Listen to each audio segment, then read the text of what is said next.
Hi friends, இன்னைக்கு நம்ம சேனல்ல நம்ம ஒரு வெஜிடேரியன் டிஷ் தான் செய்ய போறோம். சாம்பார் சாதம் எப்படி பண்றதுன்னு தான் பார்க்க போறோம். வாங்க எப்படி பண்றதுன்னு பார்க்கலாம். இதுல வந்து இந்த கிளாஸ்ல வந்து 1 கிளாஸ் அளவு நான் அரிசி எடுத்திருக்கேன். 1/4 கிளாஸ் அளவு துவரம் பருப்பு எடுத்திருக்கேன். 1/4 கிளாஸ். இதை வந்து நல்லா 1 மணி நேரத்துக்கிட்ட ரெண்டையும் சேர்த்து ஊற வச்சிருங்க. அப்புறம் இதுக்கு தேவையான பொருட்கள்: வெங்காயம், ஒரு மீடியம் சைஸ் வெங்காயம், ஒரு மீடியம் சைஸ் தக்காளி, 1/4 ஸ்பூன் மஞ்சத்தூள், 1/4 ஸ்பூன் மிளகாத்தூள், 1 ஸ்பூன் ஜீரகம். நான் கேரட்டும் பொட்டேட்டோவும் இருந்துச்சு, அதை கட் பண்ணி வச்சிருக்கேன். நீங்கள் உங்களுக்கு எந்த காய் பிடிச்சிருக்கோ அந்த காய் இதில் போட்டு செஞ்சுக்கலாம். ரொம்ப டேஸ்ட் நல்லா இருக்கும். அப்புறம் வந்து 1 ஸ்பூன் சாம்பார் பொடி. சாம்பார் பொடி நீங்கள் வீட்டில் செஞ்ச சாம்பார் பொடியாகவும் இருக்கலாம், இல்லை பிராண்டட் வெளியில் வாங்கின சாம்பார் பொடியாகவும் இருக்கலாம். இது வந்து 1 ஸ்பூன்.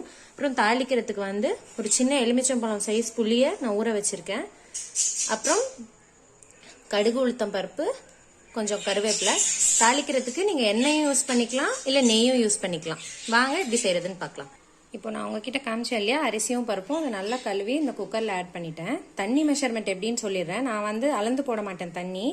நான் உங்களுக்கு ஆல்ரெடி இந்த தால் கிச்சடியில் சொல்லியிருப்பேன்.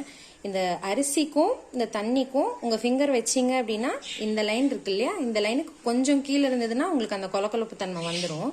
மறுபடியும் சொல்கிறேன், இந்த அரிசிக்கும் இந்த தண்ணிக்கும், அரிசிக்கு மேலே, அரிசிக்குள்ளே வைக்கக்கூடாது, இந்த அரிசிக்கு மேலே வச்சு தண்ணி நீங்கள் மெஷர் பண்ணிக்கணும். அரிசிக்கும் தண்ணிக்கும் இவ்வளோ கேப் இருக்கணும். இவ்வளோ தண்ணி ஊற்றுனீங்கன்னா சரியாக வரும். அப்படி நீங்கள் அளந்து தான் போடணும்னு பார்த்தீங்க அப்படின்னா எந்த கிளாஸில் வந்து நீங்கள் மெஷர் பண்ணுறீங்களோ அந்த கிளாஸ்லேருந்து 1:5.5 ரேஷியோவில் போட்டிங்கன்னா கரெக்டாக வரும். 5.5 இல்லை 6 கூட போடலாம், நல்ல கொலன்னு வரும். நான் வந்து இந்த விரல் மெஷர்மெண்ட் வச்சு தான் போடுவேன். இப்போ இதில் தேவையான அளவு உப்பு சேர்த்தாச்சு. இப்போ நான் உங்ககிட்ட காமிச்சேன் இல்லையா, இந்த வெங்காயம், தக்காளி, இது எல்லாத்தையும் அப்படியே இந்த குக்கரில் ட்ரான்ஸ்ஃபர் பண்ணி விசில் விட்டுறலாம். பாருங்க, உங்ககிட்ட காமிச்ச எல்லா இன்க்ரீடியன்ஸும் இதில் ஆட் பண்ணிட்டேன். இதில் பூண்டு சேர்க்க தேவை கிடையாது, சாம்பார் பொடி மட்டும் சேர்த்துக்கிட்டா போதும். இப்போ இந்த இன்க்ரீடியன்ஸ் எல்லாம் போட்டாச்சு. இப்போ ஒரு கொதி வரட்டும். வந்த வாட்டி குக்கர் மூடி 5லேருந்து 6 விசில் வேக விட்டுடலாம். பாருங்க, இந்த அளவுக்கு நல்லா கொதிச்சிருச்சு. இப்போ நம்ம குக்கர் மூடி விசில் வச்சிடலாம். 5லேருந்து 6 விசில் விடுங்க. இப்போ பாருங்க, நல்லா ஸ்ட்ரீம் இறங்கிடுச்சு. இப்போ நம்ம இதை ஓப்பன் பண்ணி பார்க்கலாம். பாருங்க, சாப்பாடு நல்லா வெந்துருச்சு, நல்லா குலைவா இருக்கு. பாருங்க, இதுக்கு தான் நான் உங்களுக்கு வந்து தண்ணி வந்து இந்த கையில வந்து அளவு காட்டி நான் சொன்னேன். நல்லா வெந்துருச்சு. இப்போ இந்த சாப்பாடை நம்ம தாளிச்சு விட்டுக்கலாம். நான் வந்து ஸ்டவ் ஆன் பண்ணி ஒரு கடாய் வச்சுட்டேன். இப்போ அந்த கடாயில ஆயில் ஊற்ற போறேன். பாருங்க, கடாய் வச்சுட்டேன். கடாயில 4 ஸ்பூன் ஆயில் ஊத்திட்டேன். இப்போ தாளிக்கிறதுக்கு எடுத்து வச்சிருந்த அந்த கடுகும் கருவேப்பிலையும் இதுல போட்டுக்கலாம்.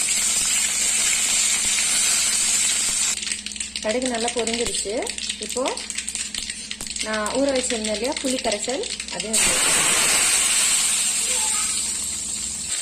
பாருங்க, போட்ட புளி கரைசல் வந்து நல்லா கொதிக்க ஆரம்பிச்சிருச்சு. இப்போ நம்ம குக்கர்ல வச்சிருந்தோம் இல்லையா இந்த சாம்பார் சாதம், அதை அப்படியே இதுல ஊத்திக்கலாம். பாருங்க, நான் ரெடி பண்ணி வச்சிருந்தேன் இல்லையா இந்த சாம்பார் சாதம், அதையும் இதுல போட்டு நல்லா கலரி விட்டுட்டேன். இப்ப வந்து தேவையான அளவு நெய் ஊத்திக்கலாம். பாருங்க, நான் இவ்வளோ நெய் ஊத்திக்கிறேன். இதுல நெய் வந்து ஆப்ஷனல் தான். நீங்க நெய் வேணான்னு ஃபீல் பண்ணீங்க அப்படின்னா நெய் ஊற்ற தேவையில்லை. நான் இது குழந்தைங்களுக்கு கொடுக்க போறேன்றதுனால இதுல நெய் சேர்த்துக்கிறேன். இதுக்கு வந்து சைட் டிஷ் வந்து எதுவுமே தேவையில்லை. நீங்க வந்து வெறும் அப்பளம் பொரிச்சிட்டு கூட இதுக்கு சாப்பிடலாம். ரொம்ப நல்லா இருக்கும் டேஸ்ட்.